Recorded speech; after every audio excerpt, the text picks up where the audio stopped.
Do you need to go to a fancy college to learn how to make art? Hell no! Do you need to go to a fancy college to get opportunities and make connections that will help you in your future careers?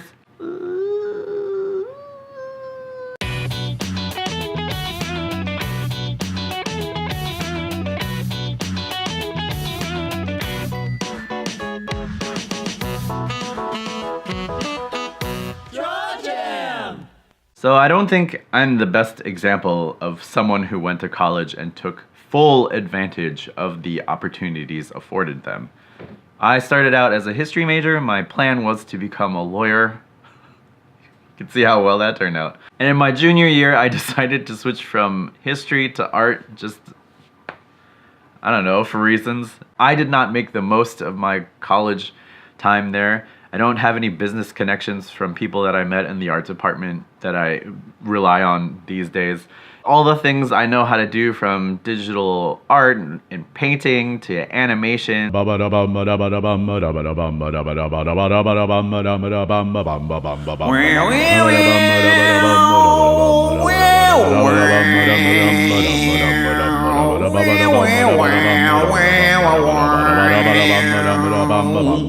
to shooting video, editing video, all of that stuff I learned on my own after my college experience. So I can't tell you whether or not it's worth it for you to go to college in your chosen field. I think I had a lot of great experiences in my time in school.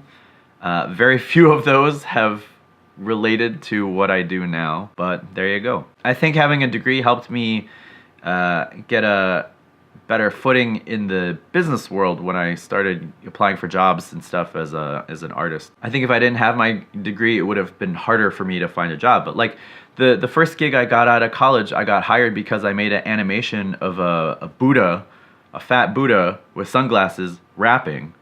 And I got hired as an animator doing e-learning lessons and stuff because of something that I did on my own, not because of something I did in school. So I went to college, I didn't use it.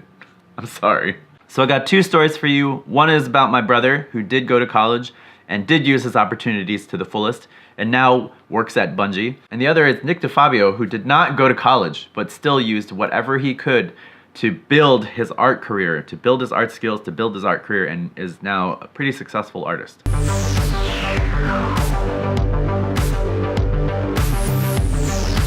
If you are a long-time Bungie fan, you may have heard the name Matt Noguchi. He has been working at Bungie since the very, very first Halo. So if you have played a Bungie game from Halo to Destiny 2, you have played something that my brother has worked on. You can find his name in the credits. It's fucking awesome. My brother went to school for computer programming because at the time they didn't really have a video game focus at any of the institutions that were near us.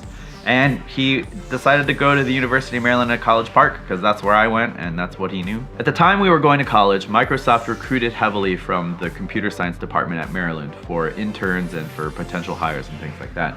And so my brother landed an internship with Microsoft, went out to Seattle, had a great time, was actually contemplating leaving school early just to work at Microsoft, but his recruiter said, no. You need to finish your degree just in case things don't work out and you decide to do something else with your life. You need to finish your degree and do all that kind of stuff. And so he's like, okay, fine. So my brother graduated a year early because he took as many credits as he could to get out early because he fucking hated school and he just wanted to get out. So he got out, got the full-time job over at Microsoft, flies out to Seattle, gets his life all set up, and it was around this time that Microsoft was purchasing Bungie to have them work on the very first Xbox. And Matt always kept his eye out to look for gaming jobs because theoretical programming wasn't his jam. It was something he could do, but it really wasn't as challenging of opportunity as he was looking for. He's always wanted to work on games. He's always wanted to be in the games industry ever since we were little kids.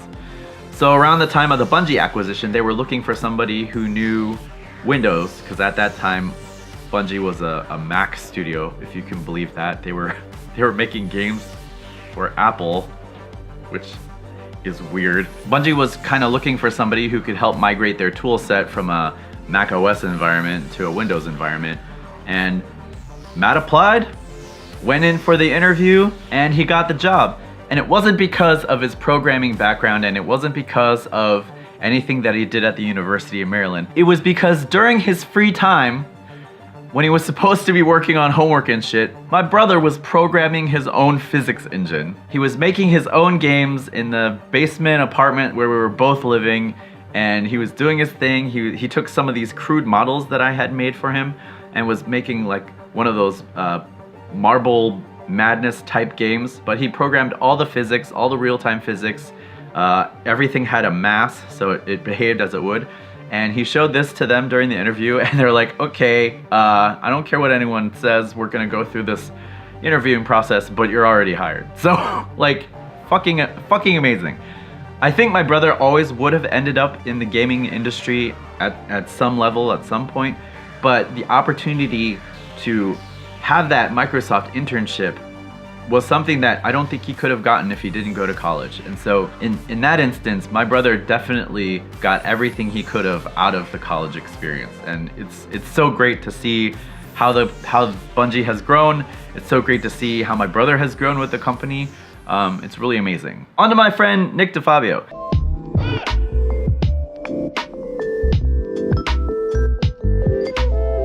Nick DeFabio and I started Super Art Fight. It kind of grew out of an event called Iron Artist from Katsucon, which was based on the Iron Chef show. You get a secret ingredient and then you get an hour to draw the thing. And Nick and I had participated in Iron Artist on and on for a couple of years. One year they decided to put it on the main stage at Katsucon, and we went whole hog. We had 2 teams of artists. Nick had his team, I had my team. Somewhere in the middle of the bout, Nick and I had finished what we were doing, and we realized that there was still like a half hour to go. We ran into the back, we grabbed more paper, put it down to expand our canvas, and then we were drawing on each other's stuff. We were pulling people from the audience, having them draw things. We were just going all around and having a great old time. And that kind of morphed into Super Art Fight. But at the time, Nick was working in a warehouse in Baltimore, just moving boxes and shipping crates and stuff, and not doing art unless it was an art fight thing. He started posting his work to Facebook and to Instagram and anywhere that would see him. And he caught the eye of someone who was working on making pins for people, like the little enamel pins, hard enamel pins. This guy contacted Nick. Nick was like, sure, I'll do a pin with you, whatever. Nick's first pin exploded. It was great timing. Nick kind of got in the pin game just as it was starting to get really big for independent artists. After he produced a couple of more pins, he gained kind of a small following. He started this Facebook group where he announces drops and other stuff and kept making his artwork not just pins, but like canvases and all this other stuff. He eventually got to the point where he was making enough money where he could comfortably quit his job and not freak out about like getting kicked out of his house and all that kind of stuff. And it's amazing. Nick's traveled all over the States, doing conventions, doing pop-up shows, selling his work, selling his artwork, doing big canvases. He still does little pins, there's stickers, all sorts of stuff. He's really built a very successful art career off of this Facebook group that continues to grow. It's amazing to see. I think college would have smashed Nick. Not that he couldn't have done college, but Nick is the type of person who just needs to do his own thing. College is about turning in your assignments, you know, sitting in class, getting talked to for a whole bunch of things and all that kind of stuff. And I think that would have pissed him off, and I think it would have turned him off artwork entirely, having people judge him on this stuff instead of just letting him create, letting him do his own thing, letting him get all of the things that are in his head spewed out onto the page. I think that's the environment that Nick kind of needs. And I don't know if he would have found that necessarily in a fancy art college.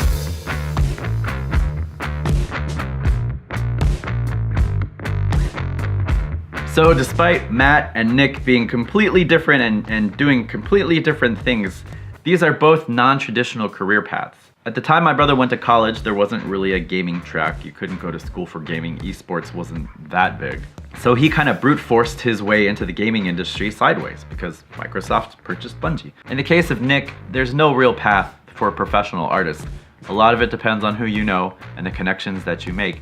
And those connections can come from anywhere. It's not necessarily in college. You don't necessarily find the people that are gonna give you a job in college. Nick found his pin maker on Facebook. And the other thing that they both have in common is that neither of them went to school for what they are doing now. Matt didn't go to school for programming physics. He did that shit on his own. Nick didn't go to school for drawing weird drippy things. He did that on his own. So the big takeaway I want you to get from my brother and from Nick is that you don't have to go to school to learn how to do the thing that you have a passion for. Especially now with things like Skillshare and Udemy and CubeBrush and all the virtual resources that you have at your fingertips. If you want to learn how to animate, if you want to learn how to model in 3D, if you want to learn how to get assets into game engines and make things move and shit, there are resources online for you to learn all about that stuff. And if you do feel like you need to pay money for something, there are a lot of platforms online that will allow you to pay them to teach you how to do a thing. It's great. If you can afford to go to college, and it's not going to leave you with crippling debt after you graduate, then make the most of your college opportunities. If there are internship opportunities, take them. If there are opportunities to study abroad, take them. Don't just, try to rush through the experience and get out as soon as you can. I fucking wanted to get out of college as soon as I got into school. Don't do what I did. Don't change your major in your junior year and decide that you need to just get the fuck out, If you can afford college, take your time, try new things, experience new things, get internships, take a business class, please. If you ever plan on doing anything in the creative field, take a business class, take something about contracts, take something about building your business. If I could do it over again, I feel like I would be a lot more prepared now as an artist because I would have spent time working on my business. I probably would have tried to get like a business minor because that's one of the biggest hurdles that I find for myself is, figuring out how to develop my business and all that kind of stuff. So if you can afford to go to a college, it doesn't have to be a fancy art college. It could be just like your community college or your state college or whatever. If you can afford to go to college, optimize your time there. Certainly have fun, do your extracurriculars, all that kind of stuff, but also try to think a little bit ahead. You won't necessarily be doing what you went to school for, but you can arm yourself with tools that you can apply to whatever you end up in. Like, I feel like a business course of some kind or an accounting course of some kind should be a universal for everyone who goes to college, because no matter where you end up in life, you can use some of these business skills to kind of help you on your way. If you can't afford to go to college, don't let that stop you from getting out there and putting your stuff up and grinding. Nick is the perfect example of someone who saw an opportunity and grabbed it as soon as he could and continues to make connections and build his business in the art world. And he didn't have to go to school to do that shit. So don't let the fact that you can't afford to go to school stop you. You can make connections, you can build your business, you can build a group of people around you that will help propel you to the next level, wherever that is. So number one, you don't need to go to school to learn how to make a thing. Go online, go to YouTube, go to Udemy, go read a book. You can figure it out. Number two, always be on the grind. Always keep your eyes out for opportunities. Always optimize your opportunities. Certainly, if you go to school, there might be more opportunities available to you, but they're not going to go and find you.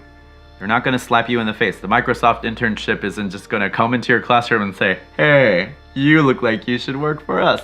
You have to go out and find them. It's a little bit harder if you don't have access to all that stuff, if you don't go to college, but it's not impossible. So don't get hung up on college. If you can go, great, keep on the grind. If you can't go, great, keep on the grind. Just because you go to school doesn't mean you're automatically going to be successful. I know plenty of people who went to school for one thing and are not doing that thing now. So fuck it. I hope that was helpful for somebody. I'm gonna have links to a lot of Nick's stuff wherever I post this. For Matt, there are no real links. Just play Destiny 2, get on that grind, get those pinnacle weapons. If you have ideas for people going to school or for people who can't go to school on how they can build their business and get ahead in their career or whatever chosen career path, please shoot them in the comments wherever you see this. Yeah, subscribe, do all the YouTube things. Hopefully I'll be able to update next week. It's kind of busy, which is good for me, but not always great for all the other things that I do. So, but yeah, I'll check you later when I can, and bye.